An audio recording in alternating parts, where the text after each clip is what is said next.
साहब भीमराव जैसे आदमी को इन्होंने हरा करके देश के साथ इन्होंने खिलवाड़ किया है। कांग्रेस पार्टी ने तो अपने ऑफिस में बाबा साहब का फोटो लगाने के लिए भी मना कर दिया।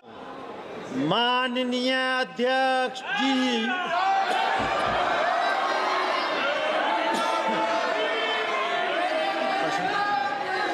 प्रश्नकाल 321 321। माननीय सदस्य प्रश्नकाल में सहयोग करें। आप कुछ बोलना चाहते हैं? धन्यवाद अध्यक्ष जी।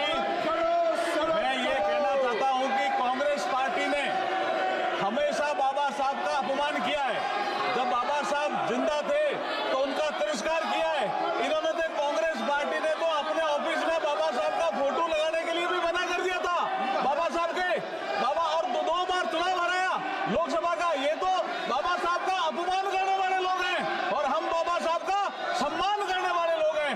जो उस हाउस में, जो राज्यसभा में माननीय गृह मंत्री जी ने जो जवाब दिया था, जो संविधान की 75 साल की यात्रा पर, उस हाउस की बात, और अब ये बाबा साहब के चित्र लेकर के आ रहे हैं और ये बाबा साहब का अपमान करने वाली पार्टी आज मजबूर हुई है, क्योंकि नरेंद्र मोदी जी ने बाबा साहब के 5 तीर्थ स्थान बनाए हैं।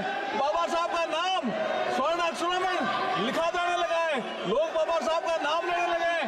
तो मजबूरी में ये बाबा साहब का नाम ले रहे हैं। इनका कोई सम्मान नहीं है बाबा साहब के प्रति, कोई सम्मान नहीं है। बाबा साहब को दो बार चुनाव हराने वाली पार्टी आज ये ढोंग कर रही है और ये बाबा साहब का नाम मजबूरी में ले रही है। ये संसद में आने नहीं दिया, फोटो लेकर आ रहे हैं। और ये बाबा साहब को संसद में आने नहीं दिया और अब ये ढोंग कर रही है ये सभा पार्टी। की कार्रवाई आज 2 बजे तक के लिए स्थगित की जाती है। हम लोग ने कल सदन में बहुत अच्छी तरह से सुना है।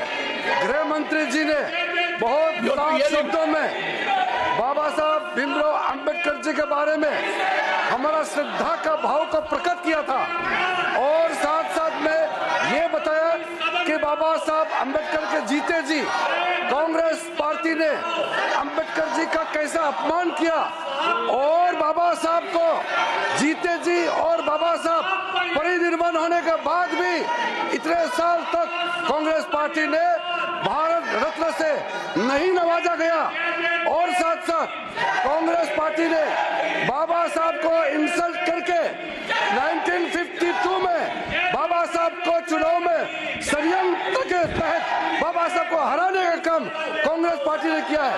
1952 के बाद फिर दोबारा जब बाई इलेक्शन हुआ, उस बाई इलेक्शन में भी कांग्रेस पार्टी ने विदर्भ में बाबा साहब को फिर से हराया है।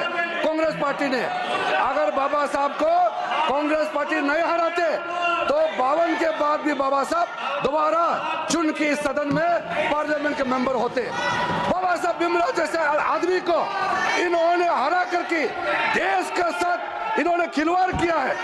आज बाबा साहब का नाम लेकर के उसके नाम को दुरुपयोग करने का काम किया है।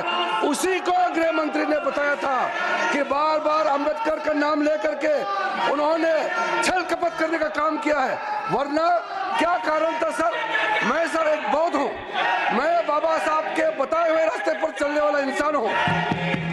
इस देश में बाबा साहब ने 1951 में कानून मंत्री के पद से इस्तीफा दिया था। 71 साल बाद प्रधानमंत्री मोदी जी ने एक दूसरा बौद्ध को कानून मंत्री बनाया है। आप लोगों को याद नहीं आया? मोदी सत्य बाबा साहब भीमराव अंबेडकर के बताए हुए रास्ते पे हम लोग चलते हैं, आप लोग नहीं चलते हैं। सर ये लोग ढोंग कर रहे हैं, मैं कड़ी आपत्ति करता हूँ। बाबा साहब का नाम को वोट बैंक के लिए जो दुरुपयोग कर रहे हैं, इसको मैं निंदा करता हूँ।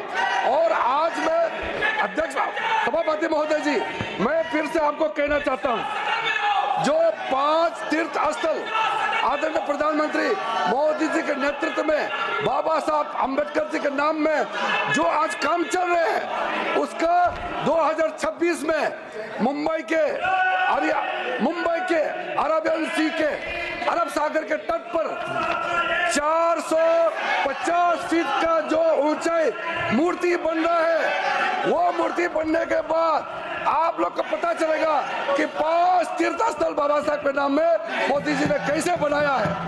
शिक्षा भूमि में जाइए बाबा साहब के लंदन में, आपको पता चलेगा, आपको पता चलेगा। महापरिनिर्वाण भूमि में जाके देखिए, आपको पता चलेगा। urgent to meet at 2 p.m. This I will not allow.